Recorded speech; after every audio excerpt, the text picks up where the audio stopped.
YouTube's on, voice is reading, and camera is on.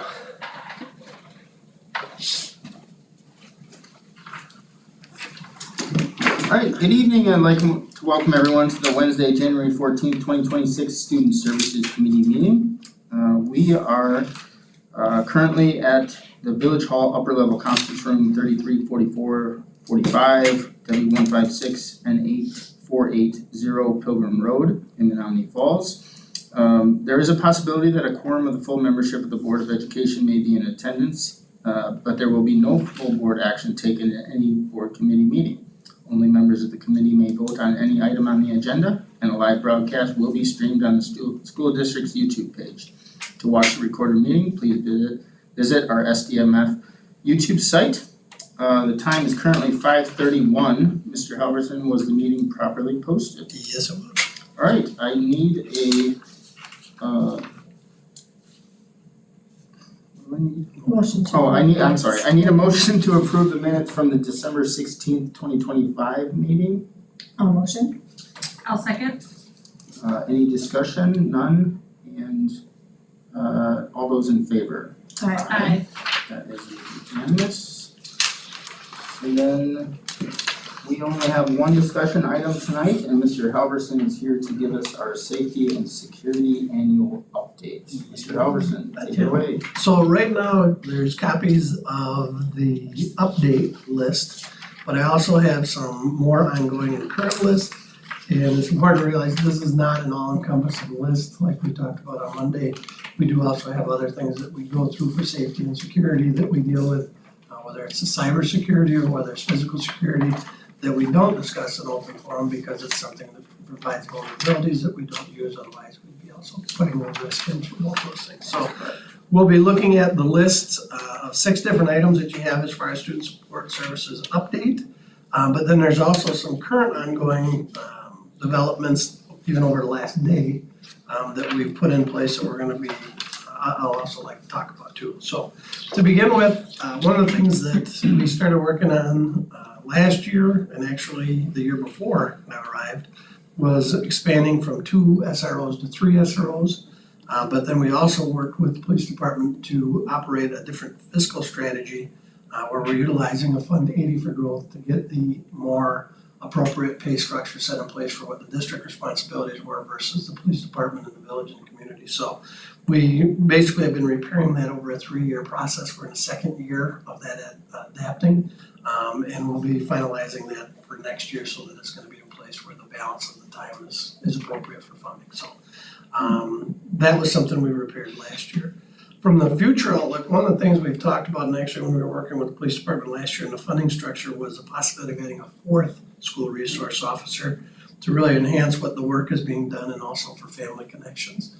Right now, our primary school resource officer at the elementary level, Officer Weber, not only operates for our schools, but he also is responsible for the parochial schools in the village. So between the 7 parochial schools and our 4 elementary schools, that's a big workload for one officer to be taking on. It's a different workload than at the secondary level, with middle school and high school having a little bit more increased need for a present officer there at all times versus one who's on call. But at the same time, that was part of the conversation of the future outlook, is maybe it would be appropriate for another SRO. So that was a conversation that's gonna be ongoing as well. What does the parochial schools, what kind of fiscal responsibilities do they have towards the officers? That's a good question. Because the majority of that is structured through the Fund 80 program, our Fund 80 aspect of our budget, we're able to utilize those same funds because it is a public or community funding for the entire village. That's part of the reason why they have that responsibility incurred as well. But for the most part, that's something that has been incurred by the police department directly. So utilizing a Fund 80 means that we can tap into the resource for the entire community to help fund those officers. So that's what we've been doing so far. So the schools themselves don't pay for it, it's, I believe they have a shared responsibility, but I don't have a direct answer for what the percentage would be for it. okay. But what if a family lives in Germantown and sends their child to St. Mary's? Yeah, in town here, that wouldn't be, but it'd be from that responsibility of the school district and part of the village. There might be something that those schools are responsible for, I just don't know what it is because I'm not involved with their budget process.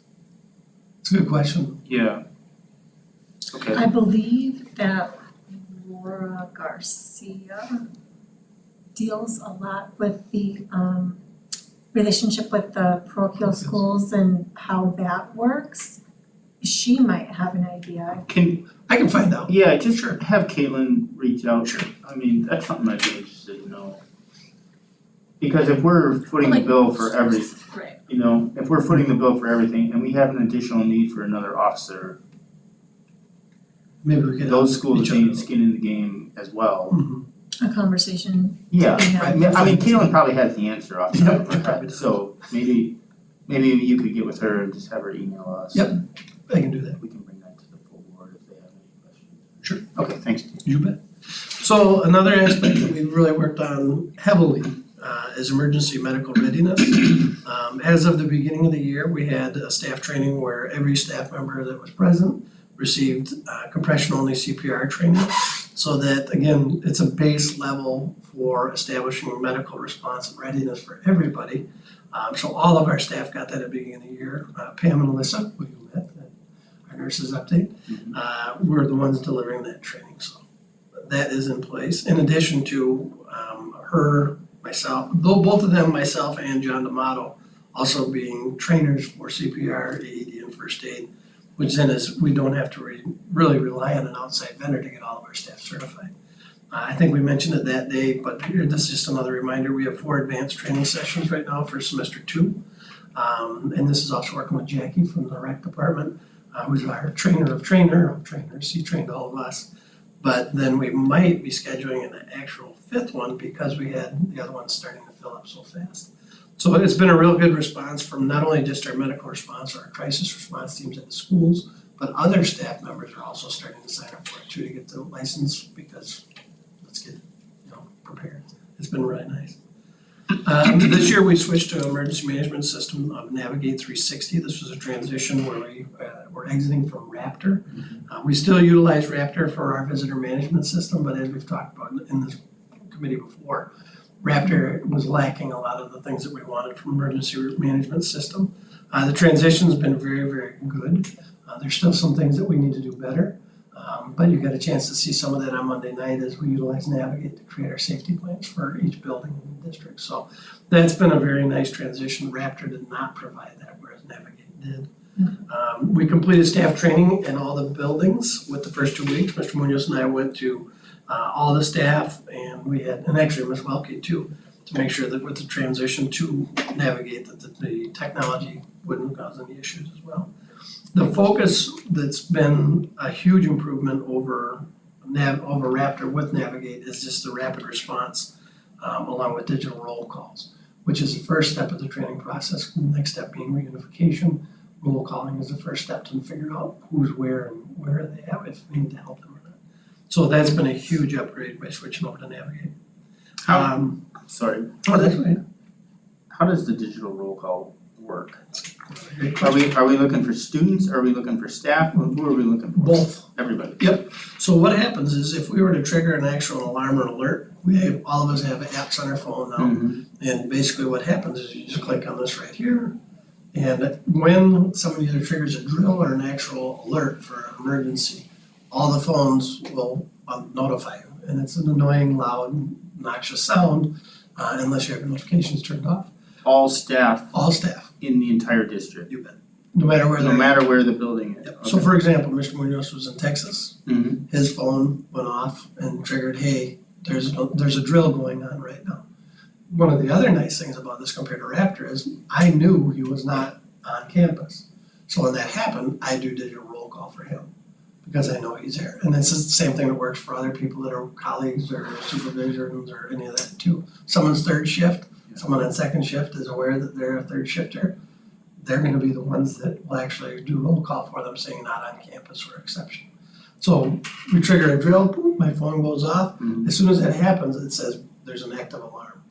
Person clicks on that active alarm and then there's a place for them. The very first thing it does is, are you on campus? Are you okay? It's like, I am okay, I am not okay, I am not on campus, and then there's another one for exception. Mhm. That's an automatic feature that's built in the Navigate as soon as it happens, because the first thing they wanna do is check on who the responder is. So I check in there, if I'm not at the school when it goes off, and I'm not on campus, boom, roll calls are instantly done. I don't have to do anything else. If I need help, I will click on that button and it'll trigger that there's a help that's needed during that roll call process at this location, this person, whoever that is. Room 130 at Cause that's built North into or what we've got whatever. for Power School, for their schedule. So how does it work with the kids? So with the kids, the teacher that's gonna be present in the classroom is going to automatically be taking roll call. Generally, they'll know who's absent, Mm-hmm. or if someone has gone to the bathroom, so there's an ability for them to just check off their list on there individually for each individual student. There is a feature on here that we, as the administrative team and all the building principals, when we met about this transition over the summer, where you can just click a whole class and everything will be on there and it'll be done, it'll automatically submit a roll call. Problem with that is, then you actually have to go back into the feature and log in a different way to take the kids that may be absent or may be in the bathroom. Mhm. So every teacher is actually clicking through the list of their students on their roster and making sure that they're either here or not present. Student happens to be in the bathroom, not present. So now that's a student that we are aware right off the bat of the roll call procedures, that we've got this kid missing. So we need to make sure either someone picked them up, because if I'm in an emergency, I can pull a student in the hallway as I'm shutting my door. And I can also, even though that's not my student, I can also roster and do a roll call for them. Another feature that was not available in Raptor. So this is the highest percentage, you might remember this from when we had our SRO update. Our highest roll call percentage last year was 70%. Right now, we've had multiple 100%ers across the board in our enterprise this year. During the So drill. it's been a huge upgrade It's phenomenal. from what we've had in the Yeah. past. The ability to activate an alarm, the other nice feature of this is I'm gonna activate an alarm right now. Okay, so. You're gonna send it off? Yep. To everyone? That's the benefit, that's because normally, normally what happens, I think I'm picking It's up. working great. your It's phone working, button. but as you can see, it's a functional program. I got my daughter calling me at the same time. So I basically slide the activate alarm. The nicest feature of this is I can do a drill mode. So if I were to hit training, and this one here won't notify staff, I can do a drill which will notify staff, or I can have an actual which will notify staff and 911. Got it. But the cool part with the training is I can just trigger an alert. We'll do a severe weather tornado.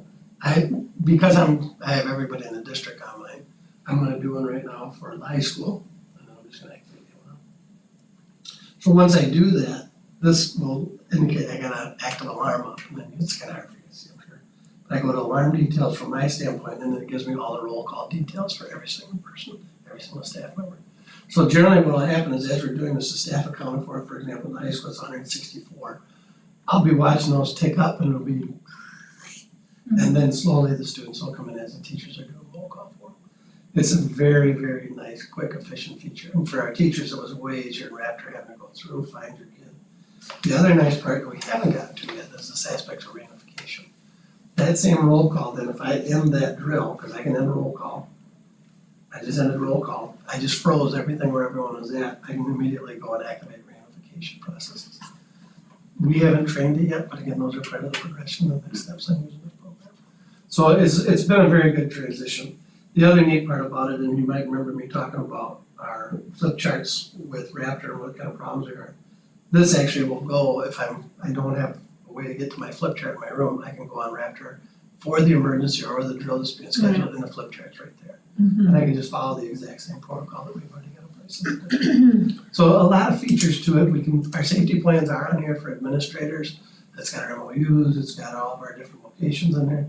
I'm gonna end this alarm before some of the high school administrative plans get on there. So it's really a neat feature. Our maps are also on here, which is something that was a big ask from Raptor, but they were not able to provide, but this is actually gonna be a map of Ben Franklin Elementary School, one of the floors on there. Okay. So this is nice from my standpoint, because if all of a sudden we've got an incident going on in the school, let's say we have a law enforcement agency that we are not directly affiliated with, let's say MPD has to show up from Milwaukee to help or assist. We don't have our map shared with them. I can immediately share that with whoever's there. They can put it in their squad off of their computers. So it's again, another one of those things where the more we have, the better off we're gonna be for if we are. Response time, yeah. Cuts down. Does that apply to 8:30 PM at the high school for a basketball game, or all of 7 our o'clock coaches are- at the north for a Yep. choir concert or whatever? We've got the rec department, C and rec is also trained and connected to the same process, and all of our coaches are connected to the same process. Have that same ability to do that. Okay. We started that training with Raptor at the beginning of last year, with our coaches having Raptor access to it. We also have, and this was another thing that we changed, non-affiliated people that were within our building, like, for example, our counselors or therapists that come in, some of our volunteers that are constant volunteers with the rec department. Those are people we've also added to Navigate, so they have the ability to train each other too. There was a situation evidently 2 years ago, this was before I got here, where there was a situation where one of the evening program volunteers had an emergency and had zero reception and wasn't on Wi-Fi calling and was not able to trigger, hey, I need assistance through Raptor because she didn't have an account set up and she wasn't on our district email or any of that stuff. This is nice because we don't have to have a district affiliate email. I can just plug in the email and they're gonna be able to load that Navigate app on there too. And it's very easy for us to train them as well. Okay. So it's been a really nice transition, and I'll add one last caveat. Financially, it was actually less expensive than Raptor, even though we are currently a Raptor visitor management customer. Mhm. And part of that's because of the affiliation we have with other security companies I work with. So, couple questions. So this relies on people having personal devices. What if somebody has a flip phone? That's another great question, because we actually have some people that have Yeah. flip phones like that. So this operates not only off of this device, but also operates off of our desktop. It operates off of Computer. our computers, Chromebooks, we can put that app on. Okay. And then I don't know if you can answer this question, but I'm just curious, like, what if there's no Wi-Fi? And that's, you're leading right into one of the parts of our Okay. security updates now. Because it's gonna be part of the question we gotta talk about on it too. Because if all of a sudden our network goes out, and this is another aspect that when we start talking about some of the vulnerabilities Yeah. that we're working on, what happens when our Wi-Fi needs to be shut down because of, and that's Okay, security, yeah. so when that happens, our phones are Wi-Fi driven in every single building. What's our backup? Mhm. I don't wanna get into too much detail with Yeah, that, but we do have those things covered in place for when that happens Okay. now. Okay, But we're also working on it for other situations that might arise where we have different locations where we do not have cell reception. Yeah. So that's another part of the process as well. Then I guess That's a good you- then I question. guess you go old school. with like a phone call? You send the fastest runner. Yeah, if whoever, go across the street or get outside the Well, reception. yeah, I mean, you have the walkie-talkies, you have And we do, and then again, another the redundancy for PA, security. like whatever. Right, exactly. Walkie-talkies, PA system, and a If walkie-talkie. electricity goes down, then it is what it is. But our walkies will still operate. Mhm. So there's all these different pieces that we keep, again, the contingency It's like, plans that what are if, built on what if, what if, redundancies. what if? Mhm. Yep, And and then that's flip. just the constant process. Yeah. But we are gonna get into that other aspect too, Okay. so, Cool. that's a good question. Let's Number see, 4, behavioral health. well, the one other thing that we're looking at too, and that's the compliance piece, and this is gonna tie into something that's more current too, that we talked about, got brought up. Compliance, our recommendation for emergency management, we're integrated specifically with the safety recommendations from WSCA, Wisconsin School Safety Coordinator Association, which I am a member of. I'm a certified assessment inspector for them. We also have other people in the district who are, but we're also going through a grant writing process right now to try to get building administrators to get not only their membership, but also their certification covered as well, so that they can become the same certified assessment coordinator, just like that. So that's also another piece that we're going through from emergency management. We haven't heard back yet. That grant, I believe, closes this Friday. And then hopefully we'll be notified of that where they can also go through the training process. Number 4, and this was a large scale training as well, that same in-service that we did for everybody getting compression only certified for CPR. We had the U.S. Secret Service provide professional development for behavioral threat assessment and management. Following that, we also did a deeper dive with all of our social workers, school psychologists, our counselors, and then also some administrators, where the agent went a little bit deeper into some more case studies as well as what our response and our threat assessment protocols are that we're using currently. We are also going to be doing another training on that on February 20th. I'm gonna be providing the same staff that were at that training, training on our actual Wisconsin Department of Justice training for the Office of School Safety, which utilizes the protocol we put in place last year. So we're gonna be doing a very, very deep dive into their role in that critical process, which is beyond the first stage where either I get involved or two administrators or two members of that assessment team get involved. So that training is gonna be on February 20th. It's normally a 3-day process. When I went through the certification for that, it was a 3-day training. We're gonna be condensing that into about 4 hours. So it's gonna be a lot of information and it's gonna be a lot quick, but the majority of it is procedural, which is about a 3 to 4 hour process from the state of Wisconsin. I offered us to be a training site for the entire region from the Department of Justice. They're looking more rural this year, but that's a standing opportunity for them to utilize us in the future for a regional training location for behavioral threat assessment and management for the Department of Justice. So matter of fact, one of the requests I put in before was in Mosinee. Mosinee this year is going to be one of those sites for the region up there. So it's kind of a delay. It's a little bit of a delayed process because they try to do it in so many different regions. We're heavy here in the Milwaukee area because it's so necessary in what we do. But at the same time, that's something that we're on the list and online for. So should there be an offer, the opportunity, we're gonna jump all over it because it just helps everybody. Including the rest of part 4. We met with the parochial schools. David and I had a meeting where he met with all the heads of those schools, offered it up for every parochial school in the area because we shared those exact resources that we got from the Secret Service with all of them and then offered them to be taking part of our safety planning process, but also saying moving forward that we'd love to partner with them to get them trained. And part of this is if they're safe, we're all safer. And by giving that as an opportunity to work together, we're helping everybody out.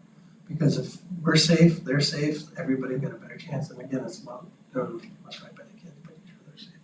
So that was an opportunity we offered out this year, and it was a good first meeting. Are you able to give a specific example about like do they, like, when you say behavioral threat assessment and management, is it more about like when a threat occurs? Is it more about preventing the behavior? Do you get what I'm trying to say? Yeah, Like, what is the Intervention training? versus response. Yeah, So what we're gonna be doing on February 20th is more about the behavioral intervention piece. Uh-huh. Because it's really about the knowledge of what are we gonna do if we get a feeling about a student. right, The training the Secret Service delivered was all based on case studies, case study, which went back for probably 20, 30 years. Yeah. What their focus really was the identification and really the note, so that, again, kind of be a little Okay. as done, but what it becomes is, what's an opportunity for us to intervene before there actually is a threat made? right, And at the okay, same time protecting the student who's making the threat as much as we're protecting the others that are involved in it. The majority of very serious and active shooter scenarios are determined and located and found out because of leakage. Leakage Okay. is the prior knowledge that someone has where somebody shares with somebody else and then that person actually responds. So it's important to do so. Okay. So it's really, I would say yes. It's both. So speak out is our process for notifying once there is a feeling of a threat, but it's also for us to intervene earlier if someone's thinking that it's not necessarily a threat. It might be someone with self-harm thoughts. Yeah. So it might be someone that, hey, we're a little concerned that this is what's going on. Yeah. So then we can get involved in the very, very first step of that process is, do we go on for that threat assessment protocol?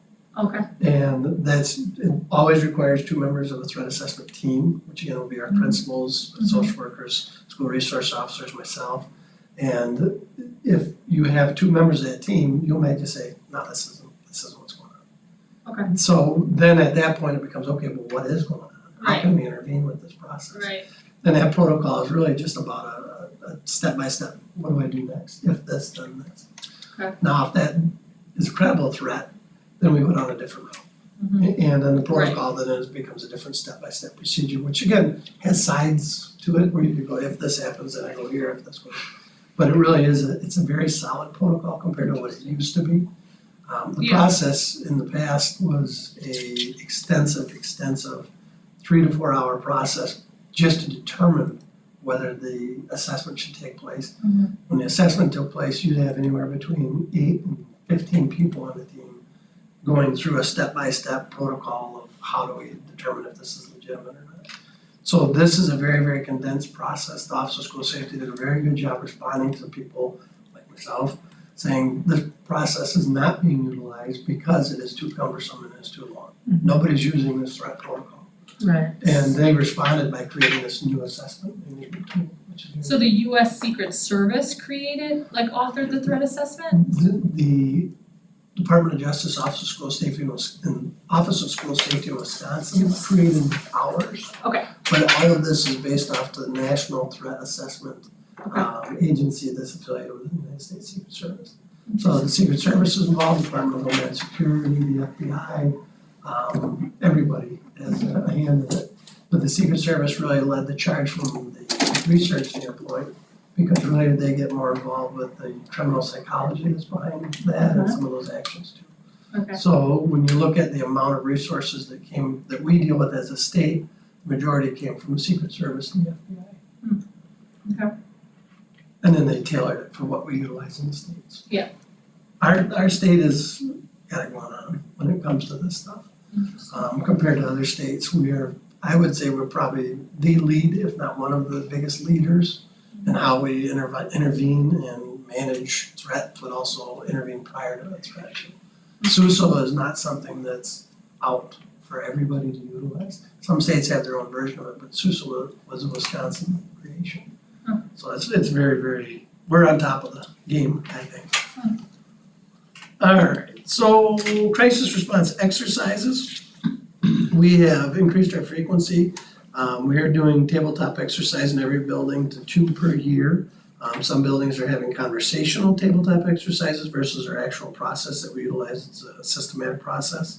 The strategic goal is we really want to do 1 per quarter next school year.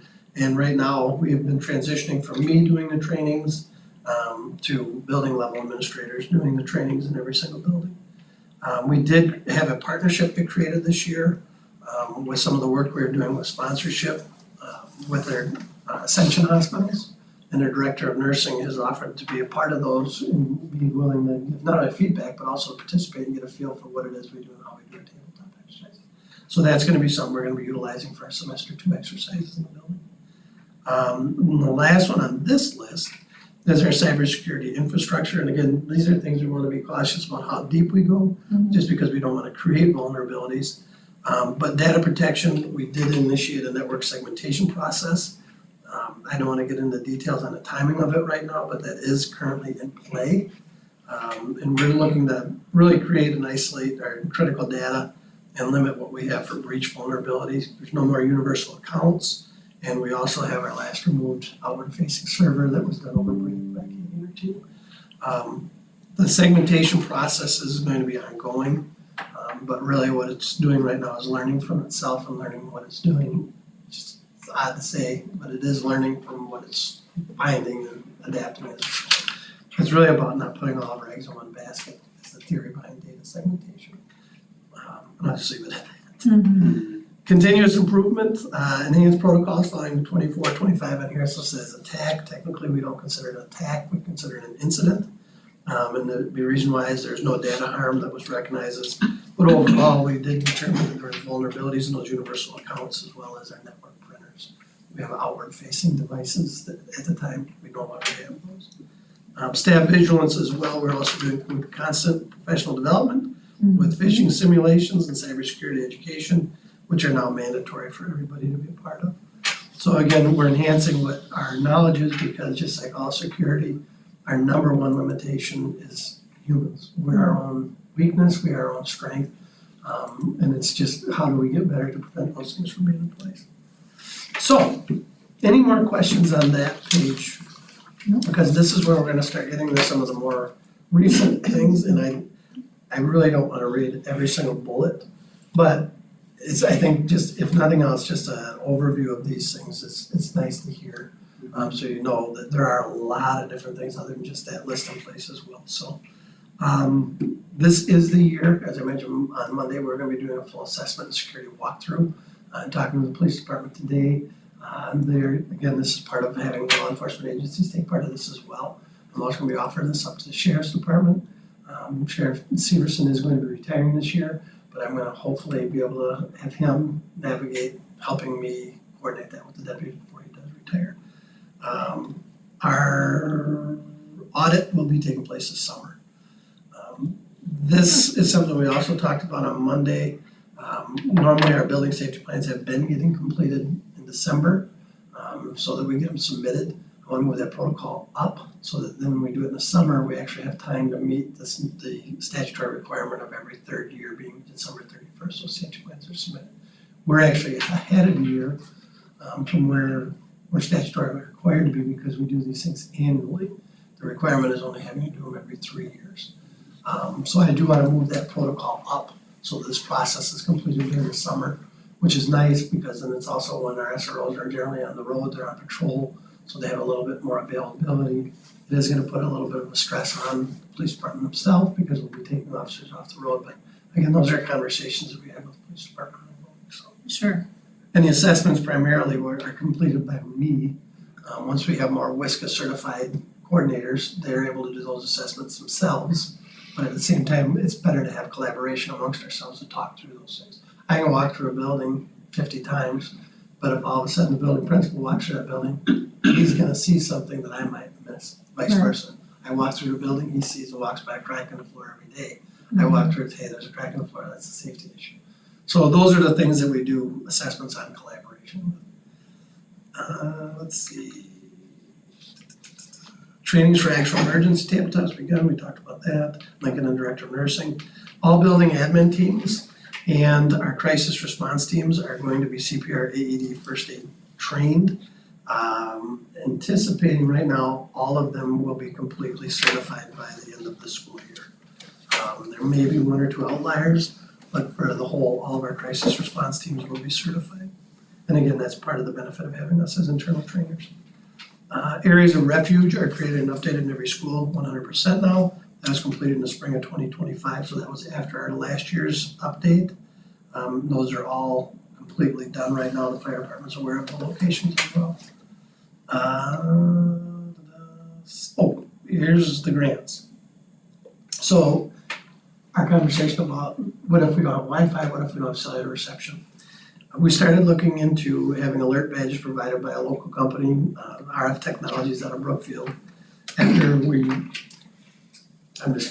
an active shooter incident occurred in Georgia. And the company that was providing the alert badges in Georgia was overwhelmed because of the response. That was determined that because of those alert badges, the already tragic incident was less tragic than what had been anticipated in normal active shooter scenarios would be. So we started going down the road of exploring alert badges. What the alert badges are is really a card with our identification on it that allows us access not only like a key fob in the buildings, but when I push it, I can trigger, I need help. If I push it multiple times, I can trigger not only I need help, but I'm at this location, it triggers our cameras to turn on, and it notifies 911, and we can also start an emergency response protocol for that situation. We went down that process, it's not cheap. There's only one school district in the state of Wisconsin that currently has it, and that's the Green Bay School District, and they're actually using the company that happened in Georgia, Centegix. So when we started going down this process, we were connected together with RF Technologies out of Brookfield, who utilizes the same service at hospitals and also in hotel management.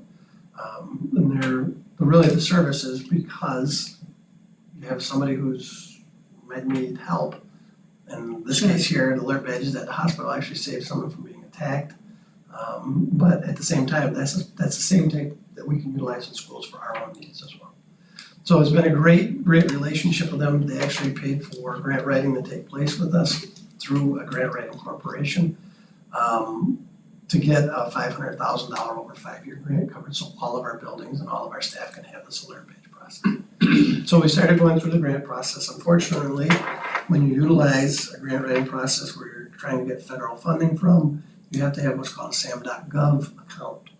our SAM.gov account was affiliated with probably 40 or 50 different people that at some point in time applied for the grant utilizing not only our non-current school district identification through the state and the federal government, but also for people that weren't even affiliated with the district applying for grant money through our identification.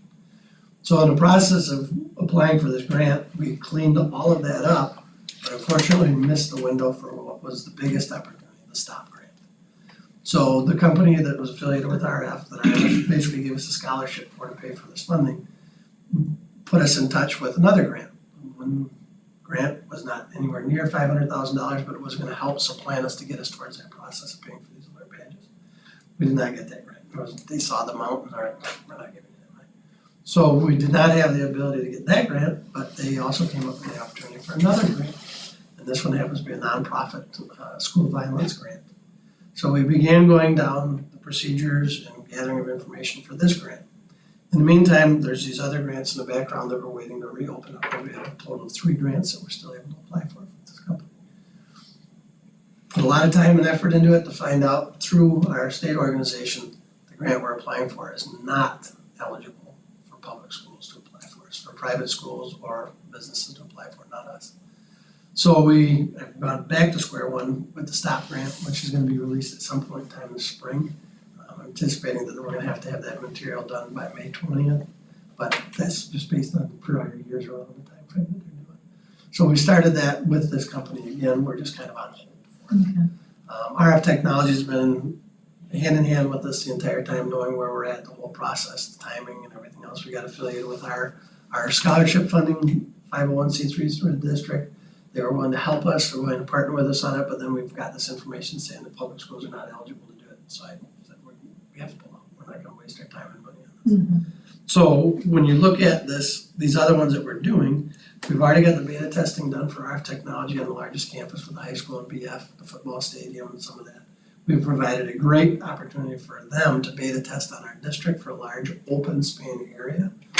And they've taken that now, and the best news that I can share out of our partnership with them so far is that they're already starting to look at how they can help other schools, which is huge. Right. And again, it's a local company, it's in Wisconsin, it's here in our state, and they're taking technology that they currently have, they're making it better. It's not only help us, but also make other schools better. So to me, right now, we're already winning.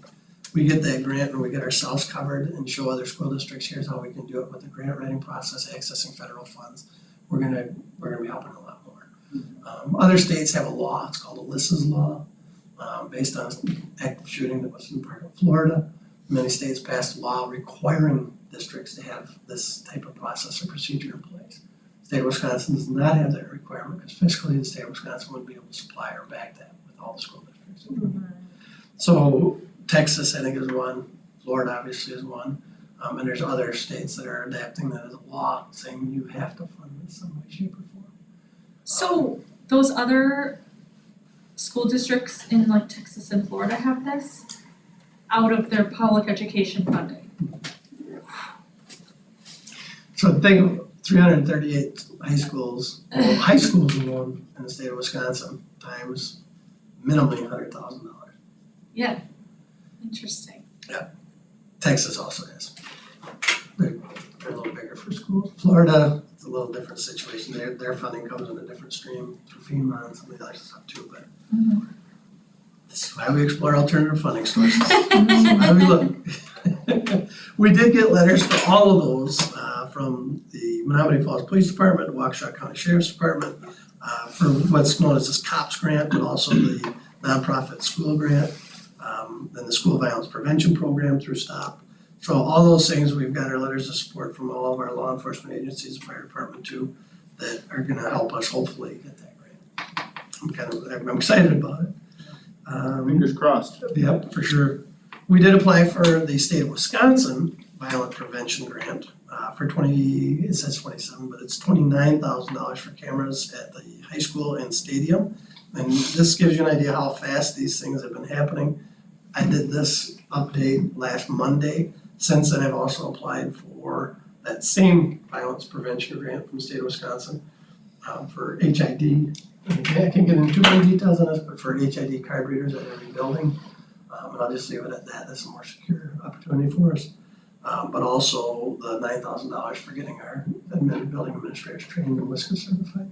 So we're putting a very big net out there, but the thought process is that even if we get one of these grants, every little bit helps. So that's really what we're trying to do. From a cyber standpoint, we were working the process of applying for a CISA grant, which is a Cyber Infrastructure Agency grant for $100,000. We attended a webinar last Thursday. A little disheartening, but it's gonna allow us to operate what's called pen test or penetration testing for our cybersecurity and also help determine vulnerabilities through this audit. We're gonna be working with our vendors to see if we can have some sort of our contracts either renegotiated or language modified so that we can use this as current purchases versus past purchases. But this, really the language that's in this grant for that agency is preventative in what we were having access to buying or purchasing for it. Most of the stuff we already put in place after the incident last year. When you just said CISA, Different season. Okay. Yeah, so there's also the cooperative education okay, within that's Wisconsin. cybersecurity. Yep, this is CISA, C-I-S-A. Oh, versus CESA. okay, got it. So different things, Okay. acronyms. AEDs in the main office, thanks to a grant and shared purchase pricing with the work with Ms. Higgins and one of her former students' families. Remember that from the beginning of the year, we got all of our AEDs now and every go bag for every main office. So that was a big step that we were working a lot on last year. Something that we talked about that was on pause, but our building administrators are ramping back up through the process of getting it done. All building administrators are gonna be National Incident Management System certified in incident command structures. And this is levels 100, which is Intro to Incident Command System, level 200, which is Incident Command for Initial Response, and then level 362, which is Multi-Hazard Emergency Planning for Schools. All that was started at the beginning of the year, many of them started it, and then FEMA shut down, and then FEMA came back on, and then FEMA shut down again. And now the exam process through FEMA is shut down, but it came back on. So our administrators have been doing what they can to keep up with the shutdowns, get it done real quick, and they're gonna be certified. That also is one of the stages of the Wisconsin School Safety Coordinator Association certification, which is why those three in particular were chosen. Some of our building administrators have actually taken it to the next level and gone on to other trainings through FEMA and through National Incident Management System and went beyond that, just those initial three required that we were going through. So this gives you an idea of the motivation our building administrators have for safety and security too. All inclement weather and evacuation maps were replaced this summer with digital versions instead of handwritten routes. So they look a little cleaner, but they're actually a little bit more visible and easier to read. All those were shared with the fire department as of this past spring as well. Back to the WISCA. I'm currently trained, Joel Weber is currently trained, and Russ Tillman at the middle school is currently trained as WISCA assessment inspectors, basically evaluators.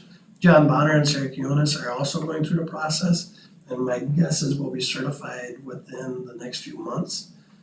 The goal that I would really like to have, aside from just us being certified assessment inspectors for the district, is I'd really like each building to have at least one staff member that's able to do those assessments. And again, part of the reason for that is they're in those buildings every single day, so they're able to see some of those things, but they're also in those buildings every single day, so they can fix some of those things easier. One-time annual audit is one thing. Being able to say, yeah, there's a crack that's in this tile that keeps tripping kids. There's and again, we do this monthly with our safety through our safety committee meetings with the district and the insurance companies. But at the same time, I see a drinking fountain and there's a splash pad that's missing, or there is a splash pad that should be there. I see a student constantly slipping and falling on that. As a building principal, I'm gonna say, they need to get a splash pad. I come walking through and I don't see a student even at the drinking fountain. I don't know that there's necessarily a problem there. So those are the type of things that's nice to have more people's eyes on, especially more people with good eyes on it. And at this point, that is really, I think, the whole shebang that I've got really prepared for you. Yeah, Again, this there's is a lot going not on, all so- encompassing, Yeah, I but at the same appreciate time, that. I think this is a kind of a great 30,000 foot view of really what we've been doing, what we've got constantly going That's a Mr. Munoz phrase. I stole it from, I was waiting for someone to say it, hopefully he's watching, he's on it. Well, I wanna commend you for the work you've done, and it's been amazing, the amount of work and In a short period of time. preparation in a short period of time that you did, so, well done, Mr. Ellis. Thank you. Any other questions for him? No? Okay, so this, you already went through the itemized list. Alright, future agenda items, February is, who do we have coming in February? We've got our associate principals for the discipline and attendance updates for the year, Okay, so so all APs all coming? APs. Okay, And they've been starting the preparation and putting the materials together for that already. There are gonna be some fairly substantial updates because we narrowed the scope of our description process. Mhm. But Sure. we're gonna be looking at those big chunks for measurables. Right. Just And on- is this, I'm sorry to interrupt, is this the first year for the new measurables? Yep. And so then next year will give us a good comparison and then Yep. going forward? Yep, this will be a great baseline for it. And we'll still be able to identify things that we saw as trends from last year. Sure, But just the language that we changed to make it systematic across the board, we did this past summer. okay, So when we got together, all the building principals, assistant principals, myself, Kara from our district office, right, when we started looking at how we wanted to coordinate the language that was being utilized in Power School along with the processes that were being utilized in Power School. this is So- really good work. And as yeah. the students go from building to building through up to the high school, just to have that uniformity of expectation, of process, and every building not having to kind of come up with their own plan.